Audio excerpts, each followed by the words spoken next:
guess it might sound quite strange talking about the conclusion of the Gauteng summer season, autumn season on Champions Day from Greyville Racecourse, but it is the beginning of the season of champions, and of course the Drill Horse Stakes, the Fillies Guineas and the Colts Guineas have been run over here, and we're going to have a chance to chat to Graeme Hawkins about the outcome of these Pacific races and how they impact on this year's Vodacom Durban July. It wasn't a particularly big evening for the champion trainer Sean Terry. He's run just out of the money in the Colts and the Fillies Guineas, but let's go and catch up with Graeme Hawkins now to see exactly how he saw the running of the beginning of the season of champions here at Greyville on the Friday night with the Independent as the mainline sponsor. Champions Day at Turfentine was a magnificent day.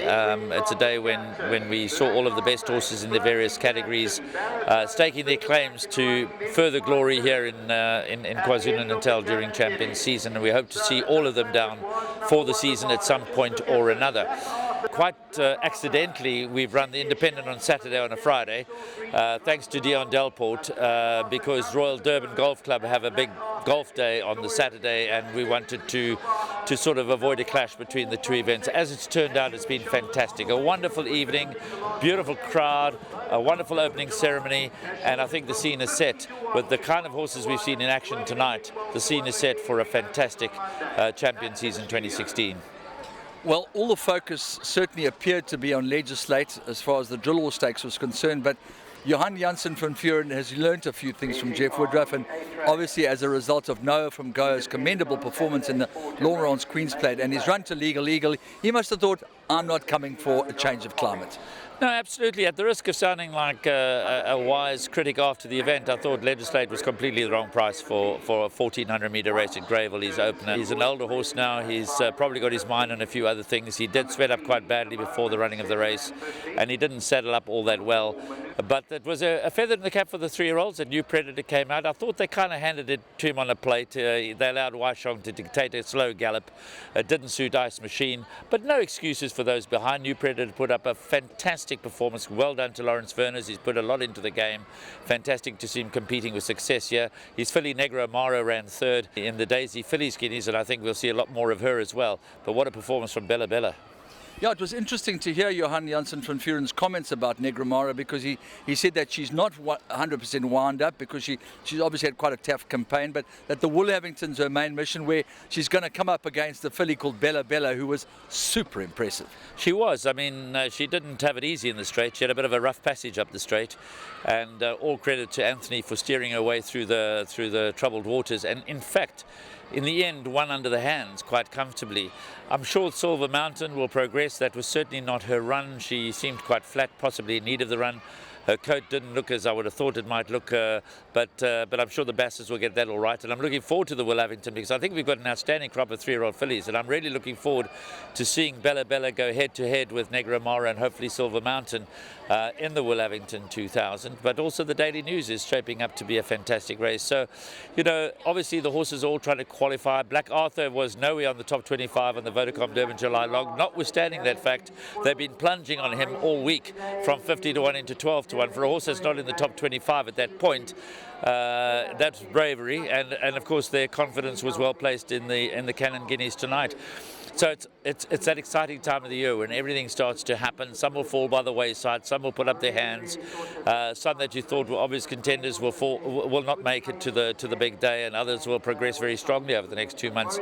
But it's just great, the whole vibe, to have all of these horses campaigning for what we regard as the national championships of South African racing. It's just fantastic to welcome all of the out-of-towners into KwaZulu-Natal to compete on a stage where all the best from around the country come together.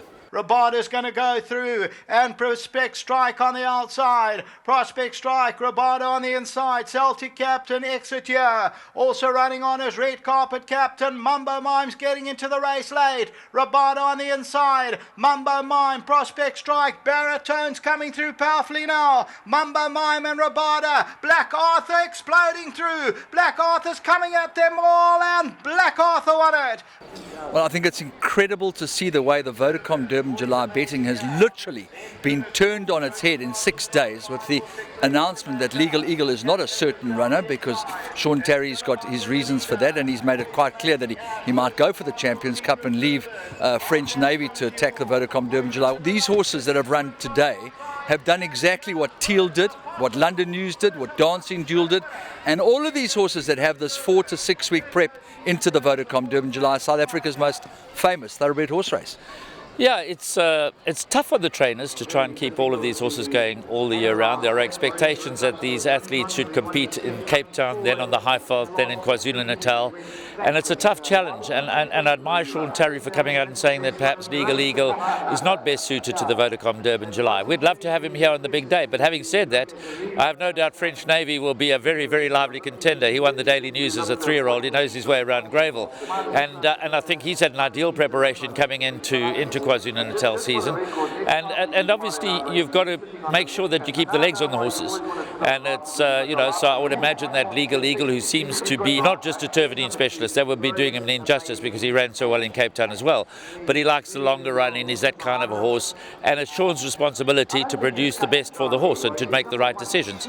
So even if it was French Navy that was the sole flag flyer for the stable, that would be fantastic. He's a big runner, as you know, and Chris van Niekerk has won this race twice in recent times. So there are a lot of questions that are going to be asked before we get to the 2nd of July. We've got a lot of qualifying races. Next up, of course, the Betting World 1900. I thought Saratoga Dancer put up a very good performance in the Drill Hall Stakes tonight. He's the kind of handicapper that kind of represents the Power King of last year. A 4-year-old perhaps coming in with a lightweight.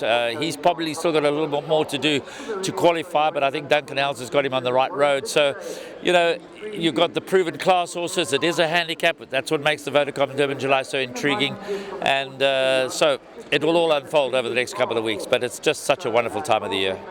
I think this conversation would be incomplete if we didn't finish with Abashiri, because at this moment in time he still vies for favouritism in the Vodacom Durban July, and he's really been a flag bearer for the sport of thoroughbred horse racing. He's brought a lot of interest to the sport, and I think Michael Azzi and of course the Fanfurans must be complimented for bringing their orange and black army to the track and holding those such special colours of Michael Javitt and Eric Tenderini so high. Absolutely. I mean, Adrian and Rika just deserve all the success they get. Let's not forget that Abashiri made his debut here at Greyville during Champion Season 2015. He arrived on the course as green as grass, was languishing at the back of his field on his debut, and absolutely just strode clear to win it. And already on that day, he put up his hand and said, I'm something special, and he's turned out to be something special. I think he does deserve a rest after the Triple Crown, so we're not expecting to see him on Daily News Day. You never know, but we're not expecting to see him at the Daily News, but hopefully he will be here on the 2nd of July to fly the flag for the 3-year-old crop, because I think he's shown he can handle Greyville. He's the kind of horse that, as Carl Zechner puts it, overcomes adversity, and he's got the kind of turn of foot that I think would make him devastating at this course, and I'm sure he'd have plenty of followers. Well, I'm going to leave you with Gary Player's most famous expression that the price of survival has changed, and the change from the Guineas being run on a Saturday has been a monumental success tonight. It has been, and I'm hoping that we might be able to persuade Dion Delport this is the way to go forward, but that's not a guarantee. But watch this space.